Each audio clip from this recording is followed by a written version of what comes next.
জ্যৈষ্ঠ ১১, ১৩০৬ বঙ্গাব্দ ভারতের পশ্চিমবঙ্গের বর্ধমান জেলার আসানসোল মহকুমার চুরুলিয়া গ্রামে জন্মগ্রহণ করেন কাজী নজরুল ইসলাম। চুরুলিয়া গ্রামটি আসানসোল মহকুমার জামুরিয়া ব্লকে অবস্থিত। পিতামহ কাজী আমিন উল্লাহর পুত্র কাজী ফকির আহমেদের দ্বিতীয় স্ত্রী জাহেদা খাতুনের ষষ্ঠ সন্তান ছিলেন তিনি ছিলেন বিংশ শতাব্দীর অন্যতম জনপ্রিয় অগ্রণী বাঙালি কবি, উপন্যাসিক, নাট্যকার, সঙ্গীতজ্ঞ ও দার্শনিক, যিনি বাংলার কাব্যের অগ্রগামী ভূমিকা রাখার পাশাপাশি প্রগতিশীল প্রণোদনার জন্য সর্বাধিক পরিচিত। তিনি বাংলা সাহিত্য, সমাজ ও সংস্কৃতির ক্ষেত্রে অন্যতম শ্রেষ্ঠ ব্যক্তিত্ব হিসেবে উল্লেখযোগ্য। আগামী শনিবার ওনার জন্মদিন।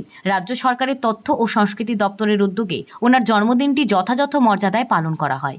প্রতি বছর আগরতলা নজরুল কলাক্ষেত্রে ওনার মূর্তিতে পুষ্পার্ঘ্য অর্পণের মাধ্যমে প্রভাতী শ্রদ্ধা নিবেদন অনুষ্ঠানের আয়োজন করে তথ্য ও সংস্কৃতি দপ্তর।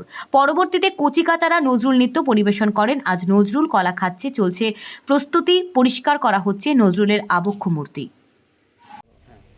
25শে মে আমরা কবি নজরুল ইসলামের কাজ করতেছি সরকারি প্রোগ্রামে।